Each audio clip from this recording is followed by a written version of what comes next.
This 108 is a number that is manifested in this system because of 108 being a significant process or a significant number in the making of the solar system. So the diameter of the sun and the distance between the planet and the sun is 108 times over. The diameter of the moon and the distance is 108 times. Many ways you will see 108 being a proportion in the making of the solar system. All the chakras are on means you can simply transmit anything that you wish. If you have 63 chakras going, we can say you are a sage, beginning to be, early sage. If you have 84, you have crossed many limits which normally people think are superhuman. If you reach 108, that means you are completely there.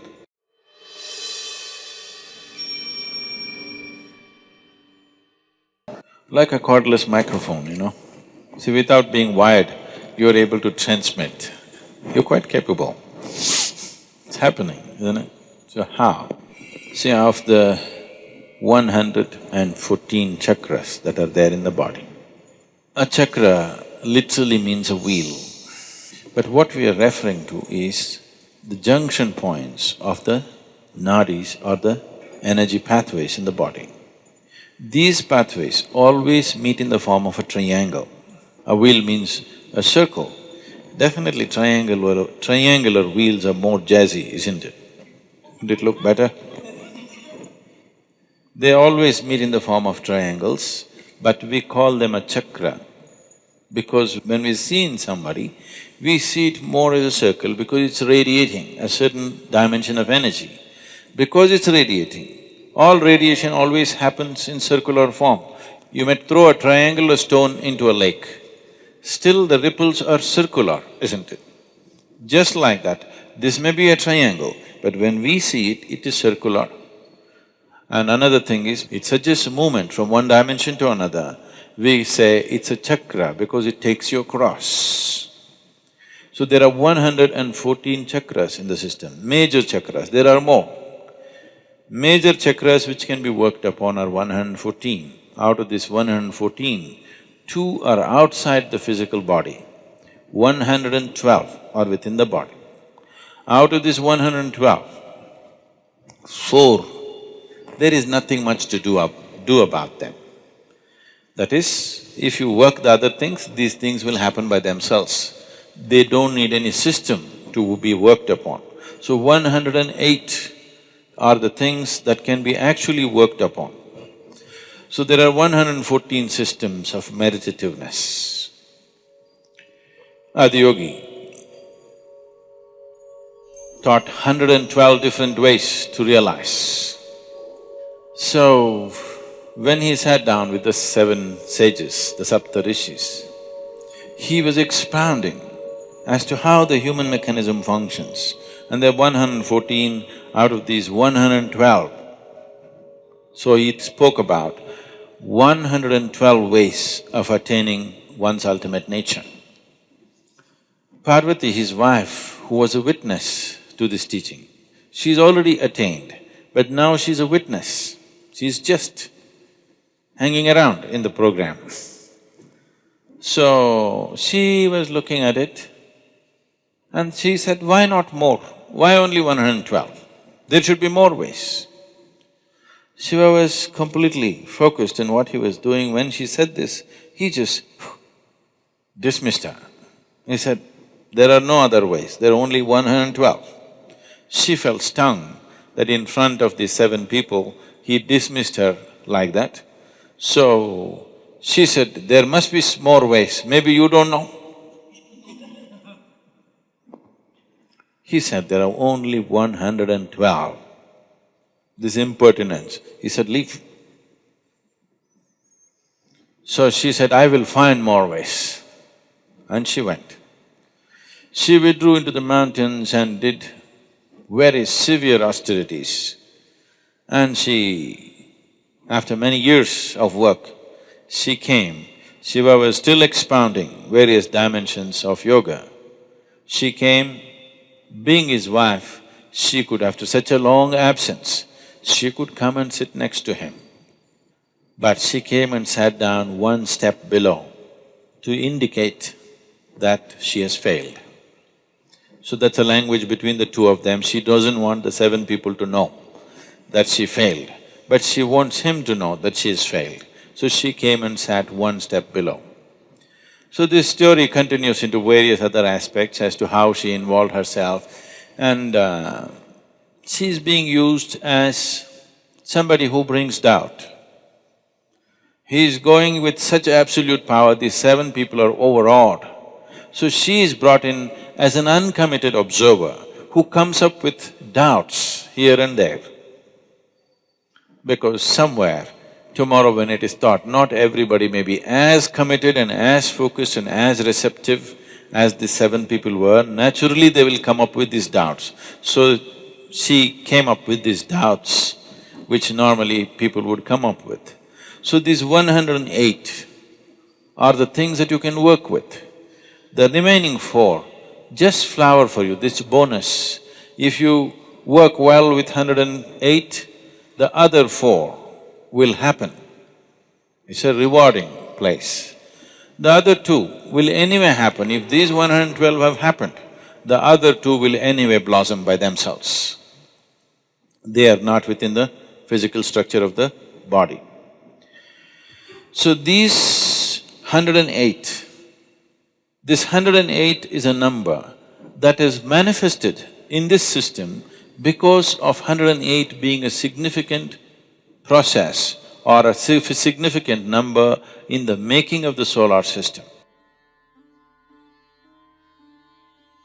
So the diameter of the sun and the distance between the planet and the sun is 108 times over. The diameter of the moon and the distance is 108 times. Many ways you will see 108 being a proportion in the making of the solar system. That is the reason why, otherwise maybe we would have had 160. If suppose we were born in Mars, maybe we would have 160 or whatever. We must check the men and see. The important thing about Hatha Yoga is to constantly acknowledge that this body has taken shape like this body has become this kind of manifestation mainly because the way the potter's wheel is, because of the solar system, the way it is, that is why this manifestation. So Adiyogi very clearly said, if this human body has to evolve further, some dramatic or drastic changes need to happen in the structure of the solar system. Only then the structure of the human body will change because it's reached its fullest development in terms of physical structure.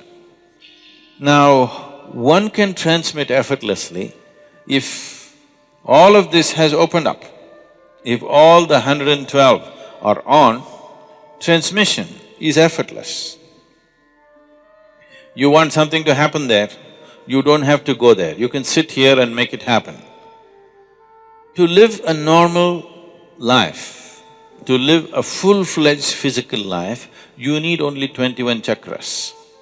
21 chakras in your body are reasonably operating, nobody will think anything wrong with you. You will be full-fledged human being.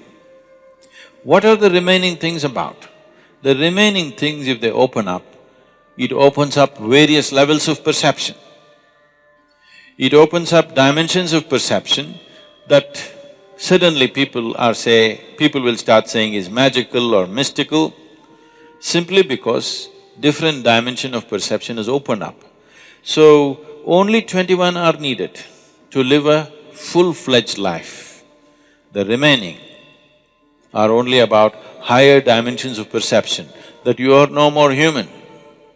In other people's understanding at least, you're very much human, this is human system, because most human beings do not, the majority does not flower. See, right now, the coconut trees in Tamil Nadu, I think our trees are yielding some 90 nuts per year, per tree. A better managed farm in Tamil Nadu would yield 120, 125. The same coconut tree in Kerala yields 45 nuts to 50 nuts. The same coconut tree in Karnataka and West Bengal yields 240 to 250 nuts. It's the farming which is different. Tamil farmers, they're trying to grow coconut trees in black cotton soil, thinking it's the most fertile soil. Black cotton soil is very fertile for paddy cultivation, cotton and other things, not good for coconut. Coconut needs to be grown where it is little bit of rubble in the soil. Here if you dig, it is like toothpaste, the soil. Now when you irrigate this land, it's very nice. Immediately coconut tree senses life and puts out its fresh roots. When it dries, the contraction is so big in the black cotton soil, you will see it all cracked up like this. So it will squeeze all the roots, all the tips of the roots will be crushed and it cannot grow. Every time it puts out, when it dries it gets hurt. Every time it puts out, when it dries it gets hurt. It needs little bit of rocky soil. You can try this. You put one little small piece of stone inside, 2 feet inside the earth, water it, after 15 days you open, everything else will be dry. Just beneath the rock, there will be little bit of dampness. So always coconut tree goes and puts its tips of its roots beneath the stones because it knows always it is wet, always that will be damp and it will be protected, it will not be crushed. The same thing with a human being. A human being will not flower to his full potential unless you create an appropriate atmosphere for him. Internal and external, but largely fortunately internal, because we are mobile, we are not like trees, we cannot stand in one place and have the same atmosphere all the time. But there are people who do this. In India, this culture is there, this is called as Kshetra Sannyasa. Kshetra Sannyasa means we will fix a radius. Let's say here we'll fix a radius from the Dhyana Linga. We will say this much is highly energetic. So those who want to just soak in that all the time, they will take a vow that they will never leave this diameter. This radius, they will not leave and go, they will always be in that only. This is a simple intelligence, like a coconut tree, if it decides to trek up the mountain. It does very reasonably well here, but if you put him up the mountain, in one day he will be down. The wind, have you gone up the mountain? No. If you go to the seventh hill, almost any season, wind will be at least like 50 to 60 kilometers. In the windy season, it'll touch 120 to 140 kilometers per hour. If you stand like this, it'll just throw you out. It's that strong. So if this guy goes and stands there, he won't stand for an hour. So, he better stay here. But the trees are stationary, we are mobile. For us to maintain an external atmosphere which is always conducive is difficult.